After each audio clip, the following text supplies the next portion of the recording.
अच्छा, स्कूल में ऐसा होता था ना कि जो टीचर हमसे प्यार से बात करता था, हम उसी का लेक्चर भी ज़्यादा शौक से सुनते थे, हम उसका लेक्चर ज़्यादा ध्यान से पढ़ते थे और हम उसी का होमवर्क करने में भी ज़्यादा इंटरेस्टेड होते थे। उसकी वजह क्या होती थी? या इवन आप कॉर्पोरेट कल्चर में चले जाओ, तो वहाँ पर जो सीनियर आपको अच्छी तरीके से समझाता है, आपको अच्छी तरीके से बात करता है, बदतमीज़ी नहीं करता या आपको टॉन्ट नहीं करता, तो आप उसके साथ ज़्यादा कंफर्टेबल होते हो। रीज़निंग क्या है? क्योंकि हमें एक जो होती है ना कि एक प्रोटेक्शन चाहिए होती है। हमें हमेशा एक एनवायरनमेंट के अंदर, एक प्रोटेक्टेड एनवायरनमेंट के अंदर हम क्रेव कर रहे होते हैं कि हम रहें और हमारे साथ हर बंदा उसी तरीके से ट्रीट करे। तभी हम अपने आप को ग्रो भी करते हैं और तभी नॉर्मली यही कल्चर रहा है। लेकिन कहाँ पर मसला कहाँ पर आता है?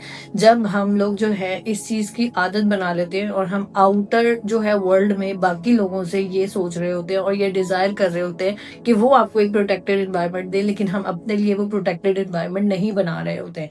अब इसका सारे का मतलब क्या है? मतलब ये है कि फॉर एग्ज़ाम्पल आपने अगर हमने कोई अपने आप से कोई चीज़ डिसाइड कर लिया कि मैंने ये करना है और मैं ये करना चाहता हूँ और वो उसके हिसाब से वो चीज़ें वैसे प्लान नहीं होती, तो फिर क्या होता है कि आपको अंदर से वो एक गुस्सा आने शुरू हो जाता है अपने ऊपर ही कि यार ये तुम तो फेलियर हो। अक्सर लोग होते हैं ना, उनको आदत होती है, वो अपने आप को सेल्फ ब्लेम कर रहे होते हैं कि यार तू तो गुड फॉर नथिंग है और तुम्हें तो कुछ नहीं आता है और तुमसे ये भी नहीं होता है।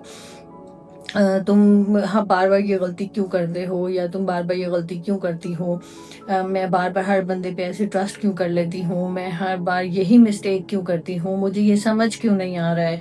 और इस तरह की चीज़ें अपने आप से इंसान बातें कर रहा होता है, तो वहाँ पर क्या होता है कि आपकी अपनी जो सेल्फ इमेज कॉन्शियस है, वो ख़राब हो जाती है। आप अपने आप के लिए ही एक प्रोटेक्टेड एनवायरनमेंट क्रिएट नहीं कर रहे होते, तो वहाँ पर क्या होता है कि फिर आपकी जो वो होती है ना प्रोडक्टिविटी, वो मर जाती है।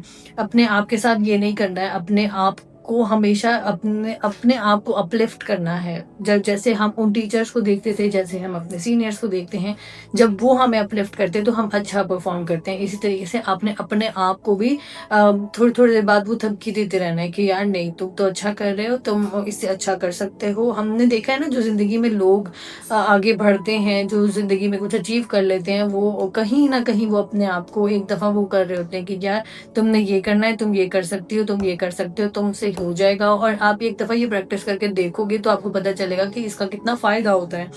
नॉर्मली क्या होता है कि लो डेज़ में ना मेरे साथ भी ये हो रहा होता है कि यार नहीं, अब नहीं हो रहा, अब बस हो गई है, अब काम नहीं करने को दिल कर रहा, अब ये नहीं हो रहा। लेकिन फिर ठीक है, वो उस टाइम के लिए वो एक इमोशन उस टाइम पर आ रहा है, तो फिर उसके बाद ये है कि जब वो एक दफ़ा वो प्रोसेस हो जाए तो उसके बाद अपने अपने आप को कहना है कि यार बस अभी तुम सब कुछ कर सकती हो, तुम तो भाई, तुम तो शहज़ादी हो, तुम तो मलका हो, तुम तो सब कुछ करने के काबिल हो, तुमसे हर चीज़ हो जाएगी। और आपने अपने अंदर नोट करना है कि उसके बाद आपकी प्रोडक्टिविटी का लेवल क्या होता है। आप बाहर के लोगों से क्रेव करोगे तो डेफ़िनेटली डेफ़िनेटली वो जो है वो कभी भी वो वहाँ से नहीं आएगी। जो रिस्पेक्ट आपने खुद को देनी है ना, वो ही सारी रिस्पेक्ट होती है। अब ये नहीं है कि आप अपने आप को रिस्पेक्ट देने के चक्कर में बाकियों को बुरा करना शुरू कर दो, वो नहीं, पॉज़िटिव वे में। हमेशा अपने आप को भी अच्छा कहना है और बाकी दुनिया को भी अच्छा समझना है। नेगेटिविटी से दूर रहना है। हमेशा जब भी नेगेटिविटी आ रही होगी, आपने उसको वहाँ पर उस चीज़ को एनालाइज़ करना है कि यार मैं ऐसा क्यों सोच रही हूँ? या मैं ऐसा क्यों सोच रहा हूँ, या मुझे अगर अपने लिए ये बुरी फीलिंग्स आ रही हैं तो उसके पीछे रीज़निंग क्या है? क्या मेरी ये काबिलियत के ऊपर बात आ रही है कि लाइक मैं इतना काबिल वाक़ई ही नहीं हूँ, या मैं पूरी मेहनत नहीं कर पा रही, या फिर मैं मेरा इंटरेस्ट नहीं है। जो जिस चीज़ में आप लैग कर रहे हो, आप उस चीज़ पे फ़ोकस करो, अपने आप को प्यार से समझाओ और चीज़ों को हो लेने दो। ज़्यादा से ज़्यादा मेरी ना एक डायलॉग है जो कि मैं हर जगह मार देती हूँ। कभी-कभार वो शुगर में वो फिर वो चीज़ें बाद में मसला भी करती है, लेकिन ये होता है, मैं कहती हूँ ज़्यादा से ज़्यादा क्या ही हो जाएगा, हो लेने। तो ज़्यादा से ज़्यादा क्या होता है, या तो आप बुरा सबक सीख लेते हो, अच्छा सबक सीख लेते हो, या फिर बुरा एडवेंचर हो जाता है। दोनों चीज़ें ज़िंदगी में होने के लिए ही हैं। और जब तक आप इन चीज़ों से सीखोगे नहीं तो होगा नहीं। अब अपने पूरी वीडियो का मकसद क्या है? आपको मैंने लॉजिक देकर बताया है कि आपको अपने आप के साथ अच्छी बातें करनी है, आपने अपने आप को अच्छा समझना है, आपने अपने आप को नेगेटिव नहीं कहना है, आपने अपने आप से प्यार करना है। मुझे लगता है मैंने इस चैनल पे इतनी वीडियोज़ सेल्फ लव की बना दी है ना कि अभी जो है इससे ज़्यादा की ज़रूरत नहीं है।